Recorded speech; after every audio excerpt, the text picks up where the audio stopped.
There is a thin line between a witch hunt and a fight against graft in Nigeria. The Zamfara experience comes to mind. The State Police Command has returned all vehicles seized from the former governor of the state, Matawalle, to him. The police public relations officer in the state, Yazid Abubakar, said the vehicles were returned in compliance with the order of the Federal High Court sitting in Gusau. Meanwhile, the Economic and Financial Crimes Commission, EFCC, Financial Crimes Commission, EFCC, said it has not declared the immediate past governor wanted, contrary to some reports. The commission insists that 70 billion naira fraud allegation is false, as the EFCC has procedure for declaring anyone wanted. Wow, Jide, for some time now, the last I heard about the new governor ordering policemen to go to the house of former Governor Matawalle, and that they picked 40 vehicles. And I liked, wow, we'll see the end of this drama. What is happening? We discussed it here. Remember, it was Mayor and I that were on the show. And the first question was fired at him. He justified the seizures. When it was my turn to speak, I said the governor clearly overstepped his bounds. Yeah. What the governor did amounted to a cheap shot at publicity. You send people, you claim that you got court order. The convoy of the governor is 13 vehicles. You pick vehicles outside of the convoy. What nonsense can be worse than that? Including vehicles laminated in the colors of the APC, some of them vehicles donated to for the campaign of the presidential candidate of the party. I mean, what's the meaning of all this? People sometimes behave like they think that they will be in power forever.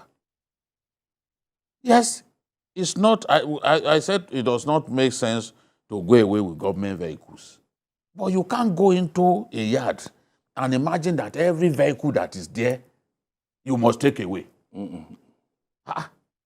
This same person, it's not as if he had been poor even before he became governor. He will have his own. So whatever he has worked for. He had vehicles that people donated for his campaign because he was the chairman of the Northwest. The campaign of President Tinubu.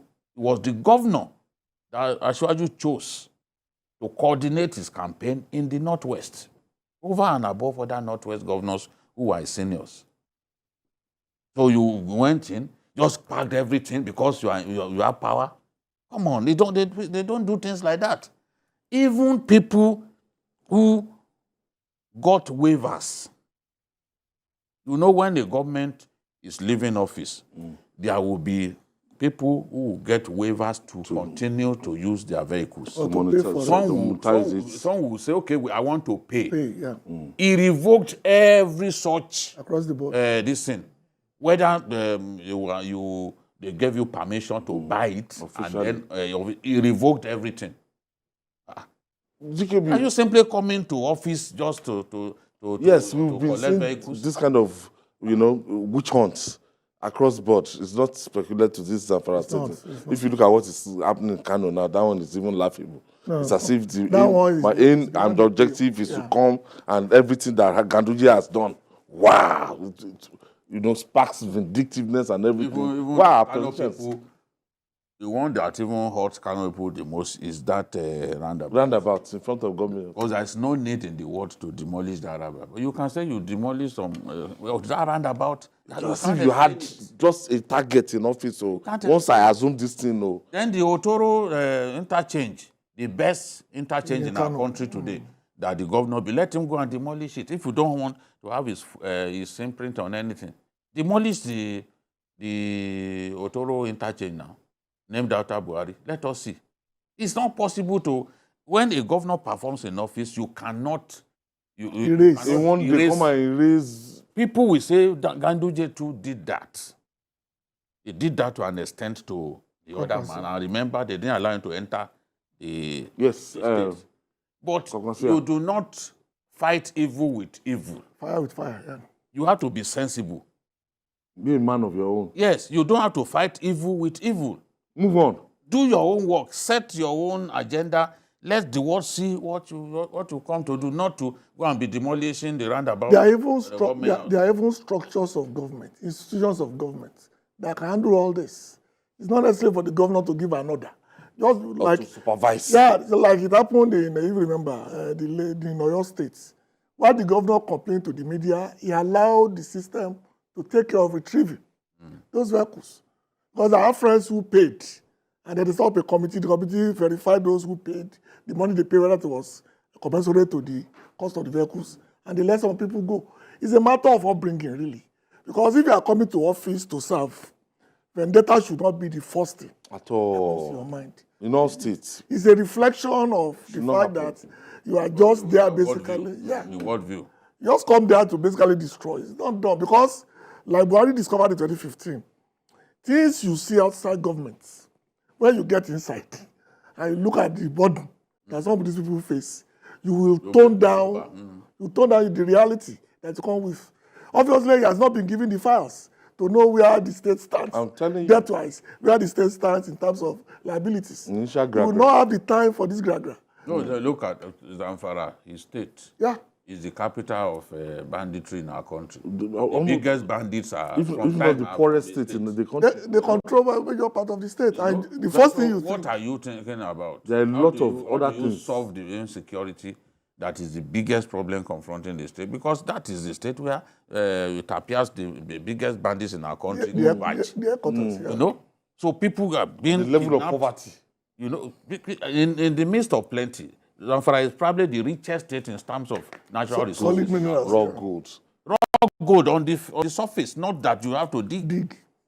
In Osun State, you dig 100 meters before you spoil the whole environment before you get to gold. In Zamfara, the rain will fall, it will wash off the topsoil, you will see gold. Yes. And out of all gold, that, lithium. They see lithium on the ground in Zamfara. I've never seen a state like that. This is not what I went there. And extremely poor. Yes, I went there. I saw things for myself. It's not as if I went to Zamfara to see things for myself. It's a tragedy. My wife didn't know that was where I was going. Because remember, the first thing the governor said, he said, "Did you do vigil in church before coming here?" That was the first thing he said to me. I didn't tell her that was where I was going. I said I was going to Abuja. Situation. Yes.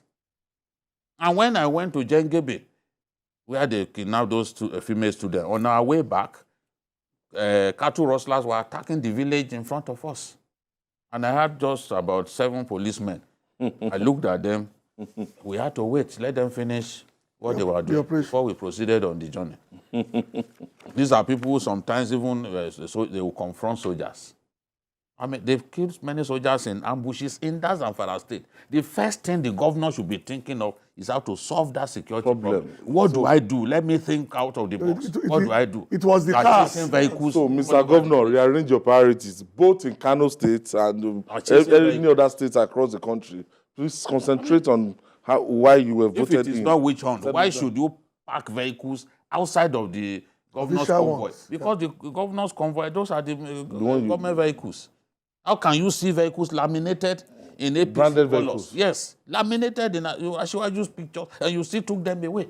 That's arrant nonsense. Just to show that you are in power, you went to the man's village and just parked these vehicles. Now the court gave them 48 hours. To return it. You must return all the vehicles, all of it. Return them. And now they've obeyed this is a new government. They quickly obeyed the order.